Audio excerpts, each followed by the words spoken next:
Hi hello friends, మనం ఈరోజు చేయబోయే రెసిపీ వచ్చేసి కస్టర్డ్ అండి. Fruit custard. పాలు మరగబెట్టి పెడుతున్నాను. పాలు కొంచెం చిక్కగా ఉంటే బాగుంటుంది. యాపిల్స్ కట్ చేసి పెట్టాను. ప్రోమోగ్రానైట్, దానిమ్మ పండు, అట్టిపండు. మీకు ఇవే కాకుండా ఇంకా వేరే ఏ ఫ్రూట్స్ ఉన్నా కానీ మీరు యాడ్ చేసుకోవచ్చు. అన్నీ కట్ చేసి రెడీగా పెట్టుకున్నాను. ఇది వచ్చేసి వెనిలా ఎసెన్స్ వైట్. మీ దగ్గర ఇది లేకపోతే కనుక ఇలాచి దంచి వేసుకోవచ్చు, ఇలాచి పొడి. దీనికి ఇంకా కావాల్సిన పదార్థాలు వచ్చేసి చక్కెర అండి, ఇంకా కస్టర్డ్ పౌడర్ అండి. కస్టర్డ్ పౌడర్ చూపిస్తాను మీకు. ఇలా సూపర్ మార్కెట్లో దొరుకుతాయి మీకు కస్టర్డ్ పౌడర్. ఏ బ్రాండ్ అయినా తీసుకోవచ్చు మీరు కస్టర్డ్ పౌడర్. ఇదేంటంటే మీకు ఒక పెద్ద టేబుల్ స్పూన్స్తో 2 టేబుల్ స్పూన్స్ తీసుకొని మీరు తీసుకునే పాలను బట్టి ఉంటుంది. దాన్ని బట్టి మీరు కొంచెం గోరువెచ్చని పాలు అందులో వేసుకొని కలుపుకోవాలి మీరు. నేను ఈ పాలకి ఇంత క్వాంటిటీ తీసుకున్నాను. ఇప్పుడు కొద్దిగా పాలు వేడిగా ఉంటాయి కదా, అవి ఇందులో వేసి బాగా కలుపుకోవాలి. లంప్స్ లేకుండా కలుపుకోవాలి. కస్టర్డ్ కలిపి చూపిస్తాను మీకు. పాలు నేను స్టీల్ గిన్నెల నుంచి వేరే గిన్నెలోకి వేసుకున్నాను అండి. ఎందుకంటే మనం మరగబెట్టినప్పుడు కింద పాలు ఇలా అవుతుంది. నేను ఎందుకు చూపిస్తున్నాను అంటే నాకు ఒక 2-3 సార్లు ఈ ఎక్స్పీరియన్స్ అయింది కస్టర్డ్ చేసినప్పుడు. దీనివల్ల ఏంటంటే మన కింద పాలు కస్టర్డ్ వేసినప్పుడు దీనికంతా అంటుకొని మాడిపోతుందండి. కింద మాడి అంటుకుంటుంది. దానివల్ల కస్టర్డ్కి మాడిపోయిన వాసన వస్తుంది. జస్ట్ నాకు ఎక్స్పీరియన్స్ అయింది కాబట్టి మీతో షేర్ చేసుకుంటున్నాను. అందుకనే ఒక ఏ గిన్నెలో అయితే మరగబెట్టుకుంటారో ఆ గిన్నెలో నుంచి వేరే గిన్నెలో పోసుకుంటే మంచిగా నా ఫీలింగ్ అండి.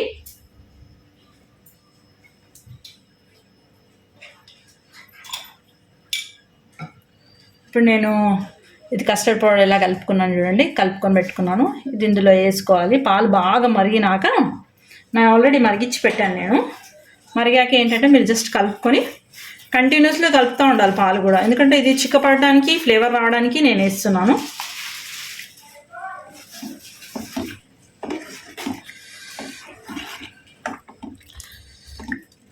కలుపుతూనే ఉండాలి. చూడండి, కలుపుతూ ఉండడం వల్ల కలర్ చేంజ్ అయింది. మళ్ళీ మీకు వచ్చేసి కింద అంటకుండా కలుపుకోవడం వల్ల కింద అంటుకోదు అనమాట. పాలు చిక్కబడతాయి.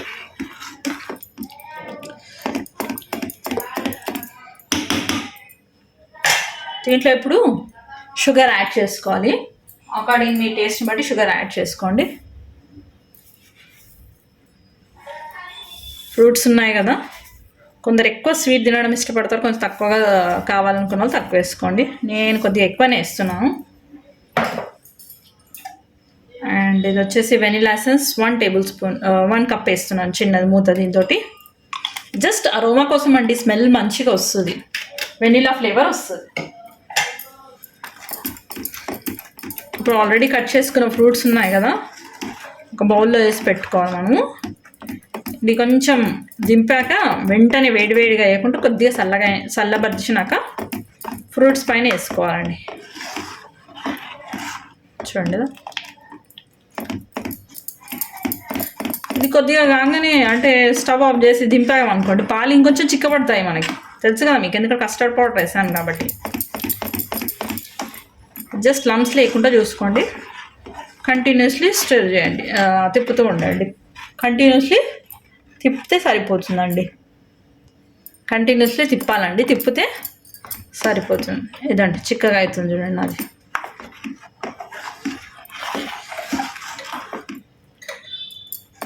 డెజర్ట్ అండి. ఇది స్వీట్ లాగా తినడానికి బాగుంటుంది.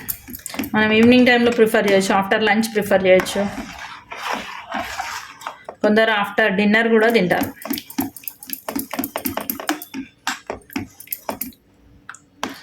వెనిలా ఎసెన్స్ లేని వాళ్ళు ఇలాచి పౌడర్ వేసుకోండి దంచి.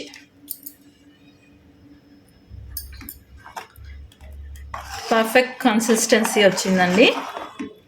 నేను స్టవ్ ఆఫ్ చేసి పెడతాను. చల్లగా అయిన తర్వాత మీకు మళ్ళీ నేను ఎలా సర్వ్ చేస్తాను చూపిస్తాను. దీంట్లో ఇంకా కస్టర్డ్ పౌడర్లో ఒక 2-3 వెరైటీస్ చూపిస్తాను తర్వాత నేను ఫ్యూచర్లో. ఫ్రూట్స్ అన్ని బౌల్లో వేసి పెట్టాను, వేరే బౌల్లో. అది చల్లారాక ఇందులో వేస్తే చూపిస్తాను మీకు. చూడండి, చల్లగా అయిపోయింది. దీనిపైన ఇలా వేసుకోవాలి మనం.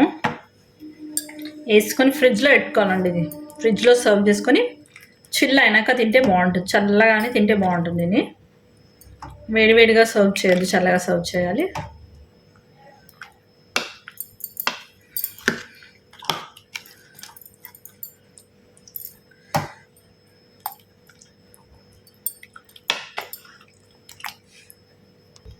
ఫైనల్లీ రెడీ అయిందండి. నేను కొన్ని బాదామ్స్ కట్ చేసి పెట్టాను, దీని పైకి చేస్తాను. తింటుంటే మధ్య మధ్యలో వస్తుంటే టేస్ట్ బాగుంటుంది.